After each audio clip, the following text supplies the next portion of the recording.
नागपुरात आज भारत मुक्ती मोर्चाकडून आंदोलनाची घोषणा करण्यात आली आहे। संघ मुख्यालयापर्यंत आंदोलनाची परवानगी मागण्यात आलेली होती।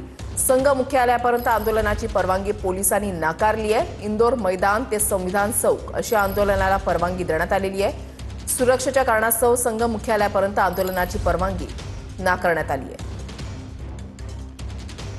मुक्ती मोर्चाकडून आज नागपुरामध्ये मोर्चाचं आयोजन करण्यात आलेलं आहे आणि मोर्चा जो आहे तो संघ मुख्यालयापर्यंत जाणार अशा प्रकारचा इशारा देण्यात आलेला होता। मात्र पोलिसांनी जे आहे ते परवानगी नाकारलेली आहे आणि तो मोर्चा आता संविधान चौकापर्यंतच जाणार आहे। महत्त्वाचं म्हणजे त्या मोर्चाच्या दृष्टिकोनातून संघ मुख्यालय असलेल्या या बडकत चौक परिसरामध्ये जर आपण बघितलं तर मोठा बंदोबस्त जो आहे तो या ठिकाणी लावण्यात आल्याचं चित्र पाहायला मिळते।